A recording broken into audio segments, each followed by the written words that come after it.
Hello everybody, I'm Mango Thunderslice, and today we are continuing with how the Redheads built the pyramids, illuminating some of the connections between ancient Egypt, ancient Ireland, and the pre-Diluvian civilizations of Atlantis and Lemuria, right? So I went ahead and got the book by Michael TSARION, Irish Origins of Civilization, Volumes 1 and 2. And I've been reading through it, and it is astounding. This guy is really great. I've been familiar with his work for a while, but it was mainly the videos that he's produced. And for me, reading the book is a whole other way of committing it to memory and really filling out the picture. And I think that this chapter is a really good one to continue the series with. Chapter 3. This is basically, we showed in chapter 1 with the disciples of Horus that many of the representations of pharaohs and aristocracy of ancient Egypt were light-haired, red-haired, blonde-haired, blue-eyed, green-eyed, right? And they had facial features that are very Western and not African, not Asian, right? Distinctly Western features.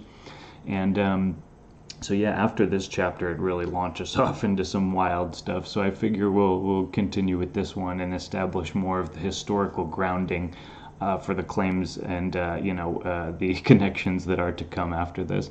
So here we go, Chapter 3, Atlantis and Ireland. Quote, "The generally accepted history of ancient times, such as is found on the shelves of our libraries and taught in our schools, is mostly fiction, made up of fables and myths cleverly composed into history so nicely as to lull all suspicion in the mind of the reader or student as to the fraudulent character of it. Some wonderfully clever writers have been led astray by these deceptions of history." End quote. Connor McDarry. The official consensus is that approximately 7,000 years ago, the ancestors of Irish Celts broke off from dispersing Indo-European tribes originally from the steppes of Russia. These Ukrainian Celts may have been descendants of the Kurgans. Although they were racially kindred to early Romans, Greeks, and Germans, the various Celtic groups gradually formed their own separate identities and traditions. This theory was apparently strengthened after the discovery of stunningly sophisticated burial sites at Hallstatt in Austria and Le Thun in Switzerland. Apparently the sites had been constructed approximately 3,500 years ago. Old as they are, the civilizations revealed at Hallstatt and Le Thun were related to the Brythonic Celtic groups only, not to those which allegedly later frequented Ireland. Clearly an earlier and more illustrious race or tribe was responsible for the prehistoric sites found throughout Ireland. Quote, "With regard to the Le Thun civilization, certain archaeologists and historians have made a mistake which must be corrected. The Celts have been the subject of a false argument in archaeology similar to those committed with regard to them in anthropology. Such indications as we possess have been given a too general significance, and they have been taken to mean that the Le Thun civilization and the Celts were one and the same thing.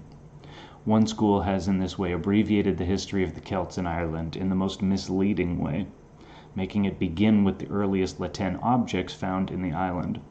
It is necessary here at the outset to state that the civilization of Le Thun really corresponds to only one of the groups of the Celts who had split up long before the 5th century before Christ.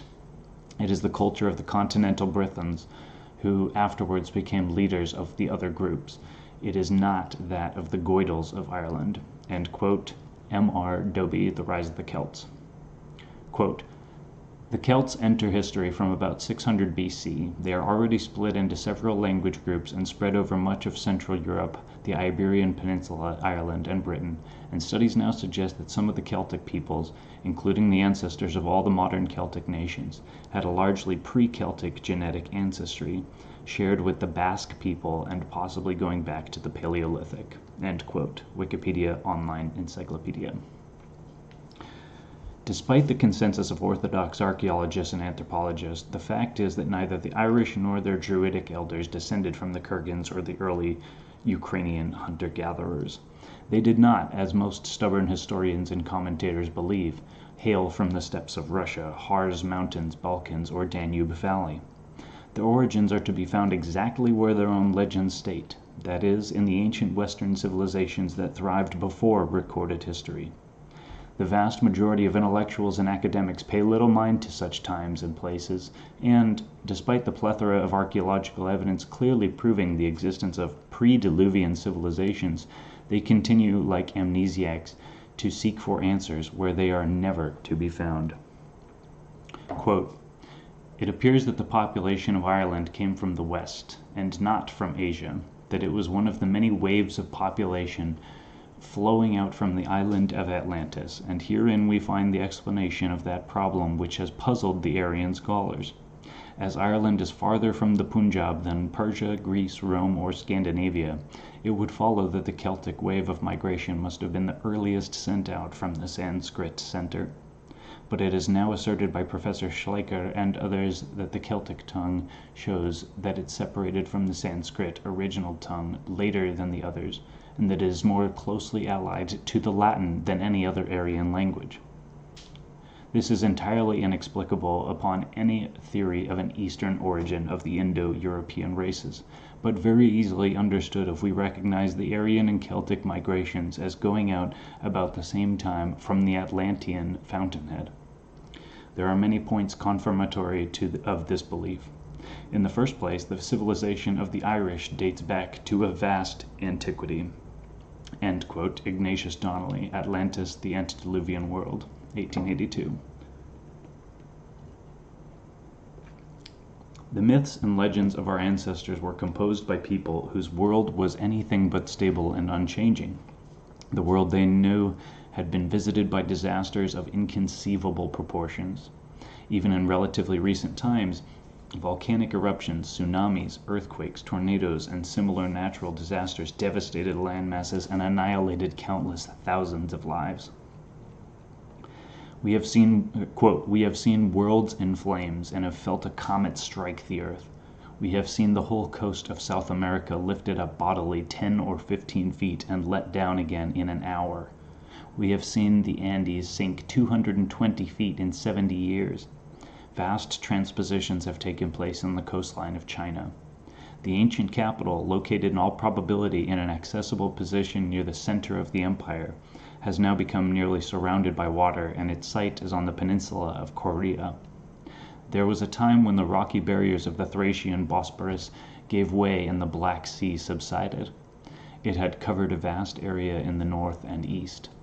Now this area became drained and was known as the ancient Lectonia. It is now the prairie region of Russia and the granary of Europe." End quote. Professor Winchell, The Pre-Adamites. There is ample geological evidence that at one time the entire area of Britain was submerged to the depths of at least 1,700 feet. Over the face of the submerged land was strewn thick beds of sand, gravel, and clay, termed by geologists the Northern Drift. The British Islands rose again from the sea, bearing these water deposits on their bosom. What is now Sicily once lay deep beneath the sea, subsequently rose 3,000 feet above the sea level. The desert of Sahara was once underwater, and its now burning sands are a deposit of the sea. End quote. Ignatius Donnelly, Atlantis, the Antediluvian World. Quote, "Research since the 1970s suggests that there were 3 global superfloods, 15,000 to 14,000 years ago, 12,000 to 11,000 years ago, and 8,000 to 7,000 years ago. The second period ties in with the date Plato ascribed in the Timaeus and Critias to the destruction by earthquakes and flooding of Atlantis, and with the Tamil myth of the submerging of the fabled land of Kumarikandam. There is also strong evidence that nearly half the total meltwater released at the end of the last ice age was concentrated into these 3 relatively short periods. Such events would have had a momentous impact on the human inhabitants at that time, leaving a marked impression in oral tradition, the original transmitter of all ancient myths." End quote. Harry Young, Bridging the Myth and Science of the Flood.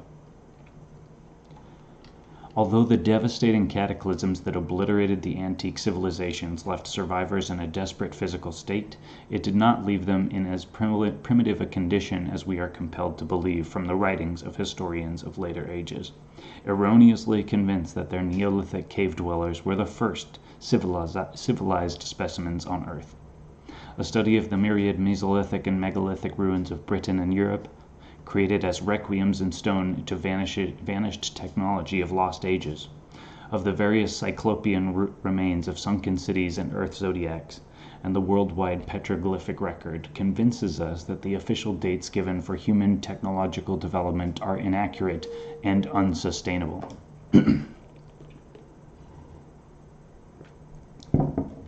In short, there is a big difference between the sorry prehistoric creatures conjured before us by myopic historians and those who, having been robbed of their advanced cultural trappings and displaced from ancestral habitats, were subsequently compelled to rebuild empires after the originals had been obliterated by ferocious forces believed to have been unleashed by angry and vengeful gods. This situation is succinctly summarized by Commons Beaumont, one of the few men to refute the welter of fallacies about primordial civilization. Quote, "The ancient civilization of the land we call Egypt had been pronounced by archaeologists as flawless of its type from the very first. It reveals none of the painful steps from primeval beginnings passing through the Paleolithic, Neolithic, and Bronze Age to that of iron. It apparently burst upon the scene into exotic radiance, its perfected civilization accordingly having been described as a miracle. Science cannot admit any such miracle, and another explanation must be forthcoming." End quote. The Riddle of Prehistoric Britain.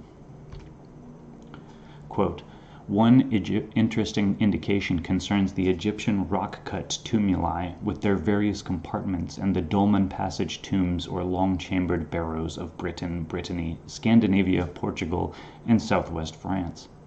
If both types were derived from one original source, as generally accepted today, it follows that those of the north and west, more primitive constructions than the mastabas, must have preceded them. It would be manifestly absurd to argue that mastabas, perfected as they were, would be taken to the west in a far ruder and more primitive form. Thus the inference must be that the mastabas are a development of the earlier chambered barrows from the west and north." Ibid.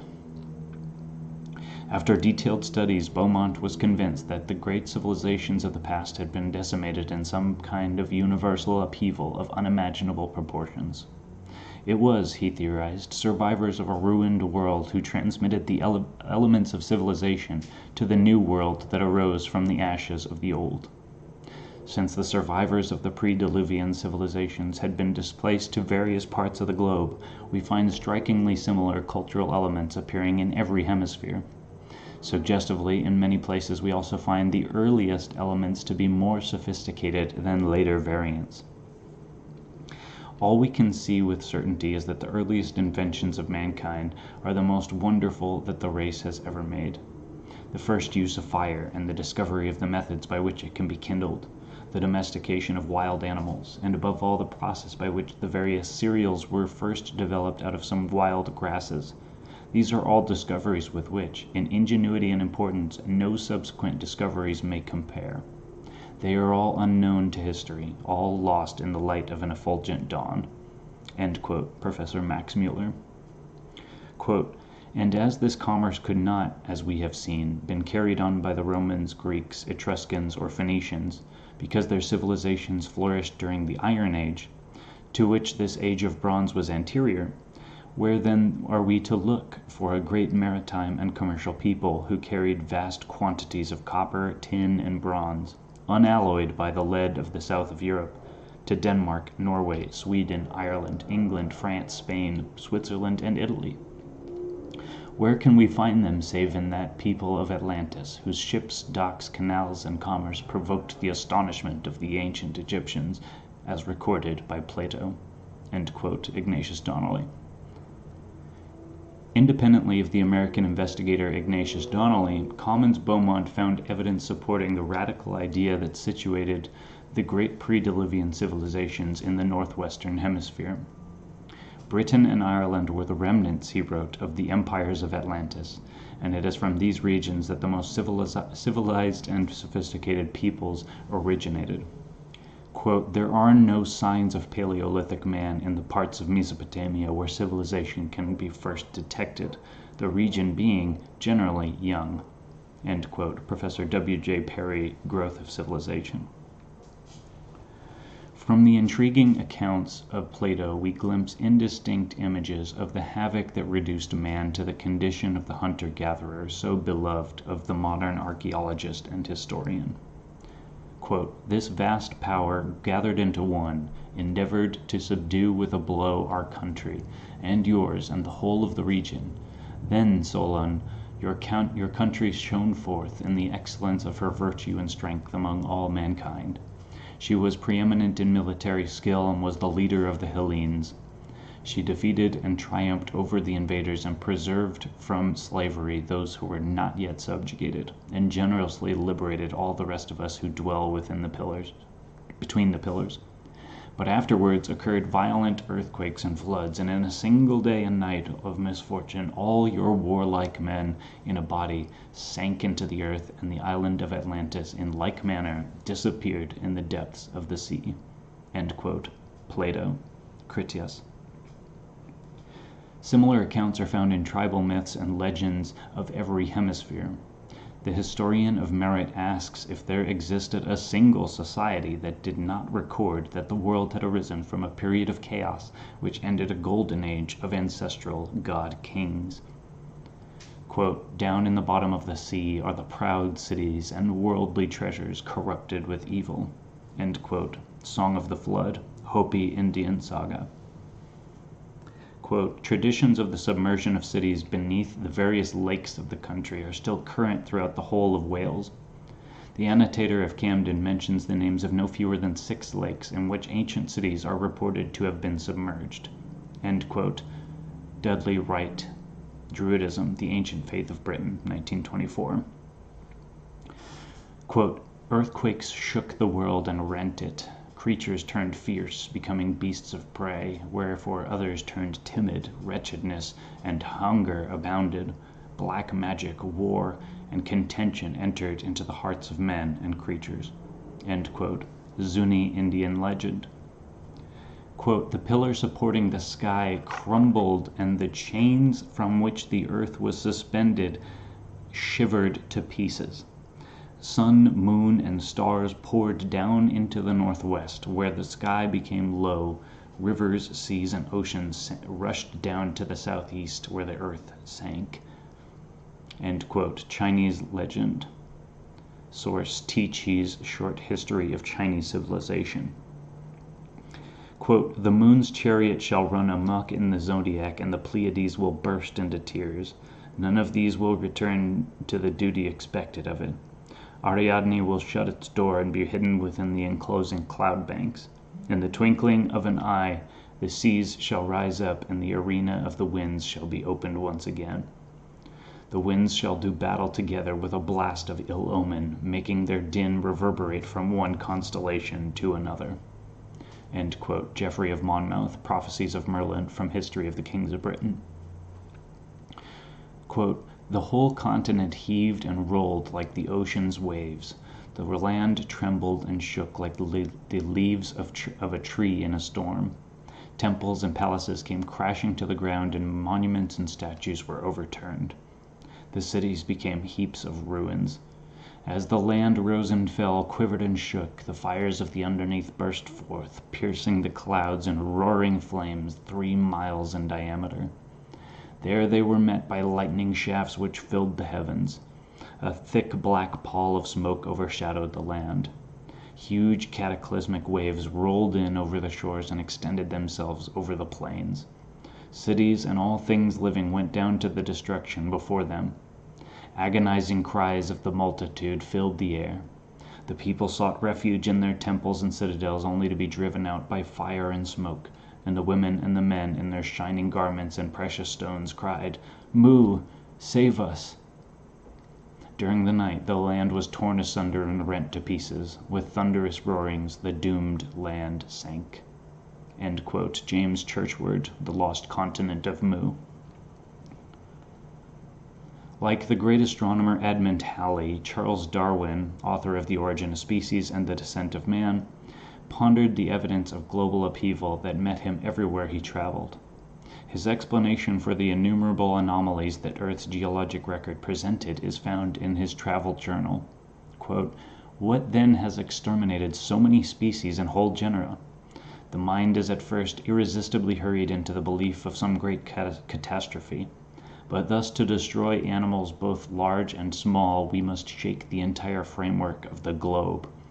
No lesser physical event could have brought about this wholesale destruction, not only in the Americas, but in the entire world.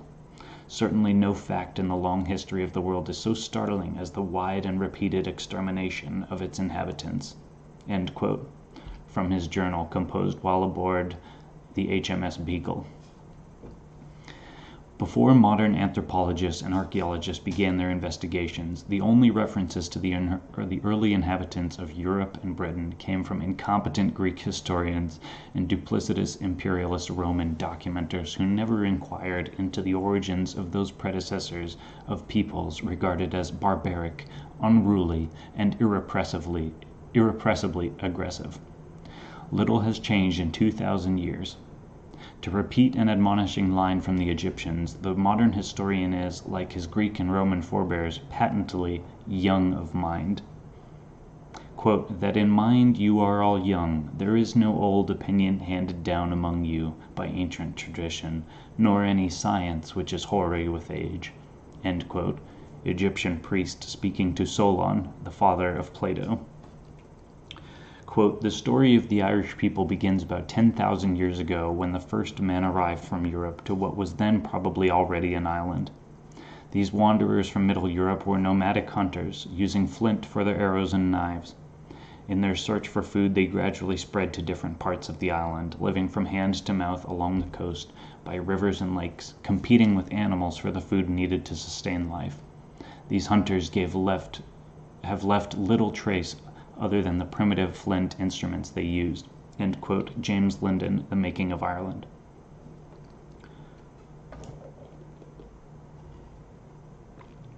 The university-trained experts who strongly believe European Celts to have been a loose affiliation of Indo-European tribes fail to explain how these supposedly disconnected and tribally unrelated groups came to speak the same language of Gaelic. Linguists and philologists have noted that the many Indo-European languages appear to have been derived from a parent language. Quote, "In 3000 BCE, the people who would later speak Hindi, Persian, and Greek could quite possibly have communicated with one another freely in languages similar enough to be understood by each, if indeed the people were related to the language they spoke." End quote. Werner Keller, The Bible as History. A few experts tacitly admit the parent language to have been Proto-Gaelic. In any case, the similarity between apparently disparate tribes and nations is striking and intriguing. For instance, the word for king is almost identical in several languages. German, regent, Königreich, French, roi, Latin, rex, Sanskrit, raj or raja, Celtic, rick, or Irish Gaelic, ri. Additionally, the word denoting a poet, seer, or bard is strikingly similar in several languages. Navajo, Hatali, Cherokee, Tlanua, Gaelic, Tals, as in Taliesin. The word for church is notably similar in the languages of at least a dozen seemingly unconnected nations. Greek, kirkos, Welsh, church, Scots, kirk, Old English, church, Anglo-Saxon, kirti, Dutch kerk, Icelandic kirka, Swedish kirka, Danish kirke, German kirch, Old High German chiriba. And most intriguingly, we have universally familiar words for serpent or snake. Mayan nachan, Hebrew nachash, nashon, Irish nather, nathrak, nader, German natter, Anglo-Saxon adar, Cornish nader, Norse naur, Gothic nader, Sanskrit nagas or nadi, Latin natrix, Native American nakapoa, snake priest, Sumerian nage, Anunnaki, Anunnaki. This striking similarity is easily explained once we realize that these The so-called Celtic, or more properly Indo-European tribes were originally, before their dispersal, a more homogeneous group than conjectured. It is explained once we understand these cultures and tribes had common primordial ancestors from homelands not in Eastern Europe but in Ireland, Wales, England, and Scotland, and decimated habitats that went the way of land bridges once connecting Ireland to England and England to Western Europe.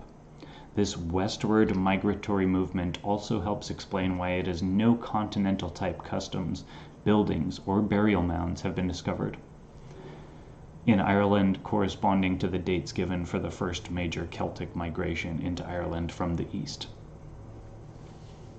It certainly explains why late invaders and settlers on Ireland, Goidelic and Brythonic Celts, Belgae, Picts, and Caledonians, not only referred to their megalithic predecessors as the gods, but why they took these predecessors for gods. Quote, archaeologists cannot find support for any evident change in lifestyle between the older period and the period in which the Celts are supposed to have arrived. Whatever the explanation of this puzzle, there remains no direct evidence for a presence of continental Celtic peoples in Ireland. End quote. Carmel McCaffrey and Leo Eaton, In Search of Ancient Ireland. Quote, the great Irish historiographer Eugene O'Curry says, the Dedanan people were remarkable for their knowledge of the domestic, if not the higher arts of civilized life. And he furthermore adds that they were apparently more highly civilized than even their conquerors, the Milesians. End quote. Seamus McManus, The Story of the Irish Race. The simple fact is that the relatively late eastward migrations into Britain and Ireland of Celtic tribes are not to be considered the cause for the civilizations that arose and thrived there. And many anthropologists and historians know this.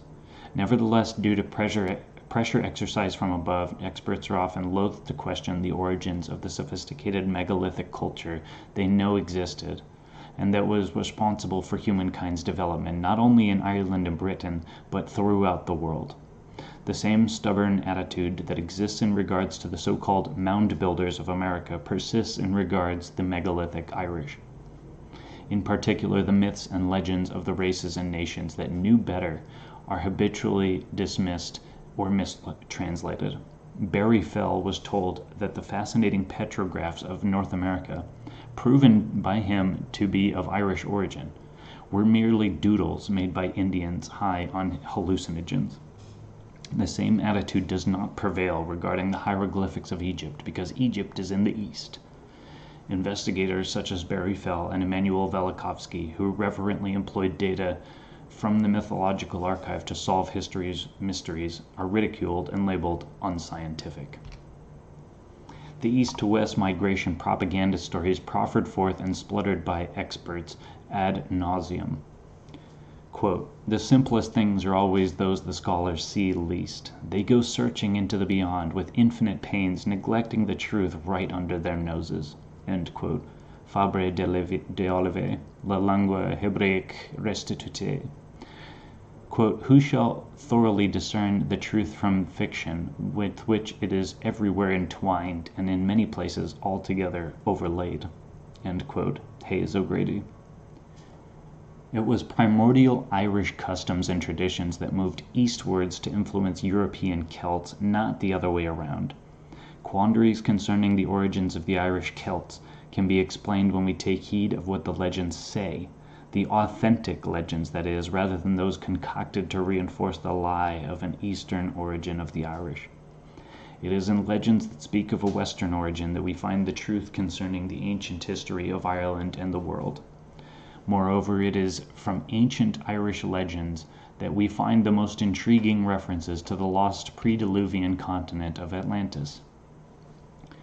In 1929, Elena Maria Whitshaw wrote in her book Atlantis in Spain that Spanish mariners and explorers, particularly during the time of Columbus, frequently visited the shores of southern Ireland searching for evidence concerning the lost continent they referred to as Antillia. Clearly, the Spaniards were in no doubt where to look for knowledge concerning the world that existed before the flood. Whitshaw wrote, quote, the presence of the Irishmen among the Palos sailors was no fortuitous circumstance. Fray Ortega tells us that every year down to 1492 these Spanish mariners had sought the island of St. Brandon, who, as the Book of Lismore tells us, was the founder of the monastery of Clonfert in the 8th century, and wandered up and down the coast of Kerry, seeking for traditions of the western continent, and praying that the hidden land might be revealed to him. End quote. I might add, in my opinion, the great Tartessian, Atlantean ruins, galleries, wells, and forts of Andalusia, that Whitshaw studied for most of her life and which inspired her book, are of Irish design. The ruins, which are over 10,000 years old, are marvels of Neolithic construction. Although they were subsequently built upon by settlers from eastern lands, they are clearly of western origin.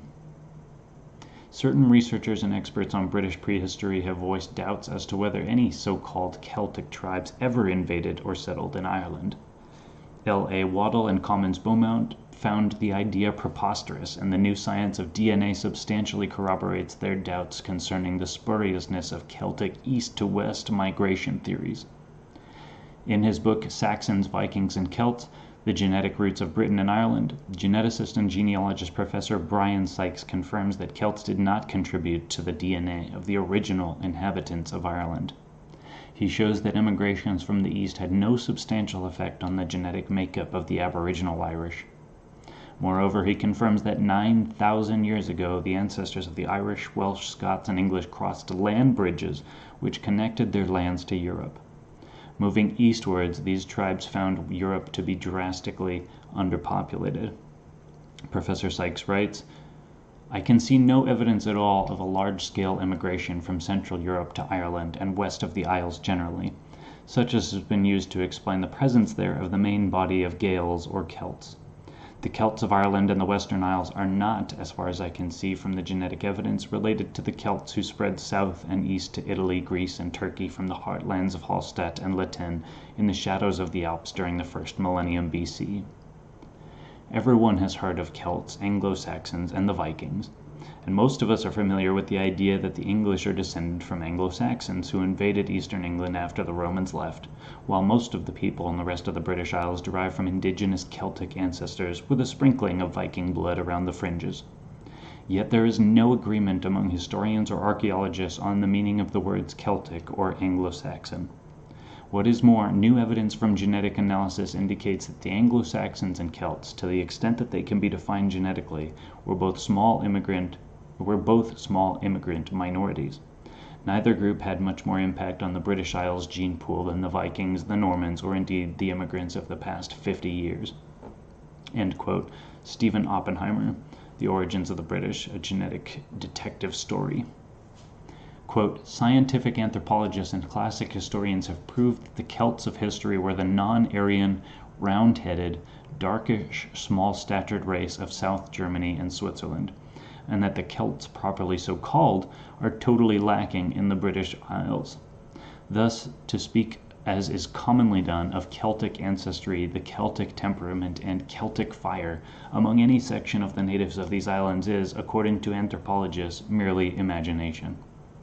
The term Celt or Celt is entirely unknown as the designation of any race or racial element of language in the British Isles, until arbitrarily introduced there a few generations ago. Nor does the name even exist in the so-called Celtic languages, the Gaelic, Welsh, and Irish. It is, on the contrary, the classic Greek and Latin title of a totally different race of a totally different physical type from that of the British Isles, and that the word was only produced there by unscientific philologists and ethnologists some decades ago. End quote. L.A. Waddell, Phoenician Origins of Britons, Scots, and Anglo-Saxons. Here's a map, old map of Ireland. Ireland has been known as Eirene, Hibernia, Scotia, Banba, Fodla, Eire, and Erin. And so that is the end of chapter 3, basically, showing that, it's the history that we're told about Ireland is, it's kind of a backwater place, and it was the Romans who brought, and these different invasions that kind of brought the civilization to the island. But, the entirety of Irish history does not attest to that, as we'll see in future chapters, and that when we look to the language as the prime evidence, we see that basically Irish language and Irish designs and customs have spread over the world in ancient times. And that what we know of the Irish today is kind of, the result of a lot of different immigrations. But the original, blonde, redhead, Gaelic type people were the original inhabitants, and that's what we'll get into here in this next chapter. And so yeah, I hope you enjoyed that chapter. We'll continue with this. Yeah, hopefully Michael TSARION doesn't mind me showing the chapters to his book, but I bought the book, I paid him the money, and I'm going to put the link down below, so if anybody wants to download the ebook, it's a $10 book. It's fascinating. So anyway, yeah, that'll be all for now. I hope you guys are having a great day, and I will see you next time. Cheers.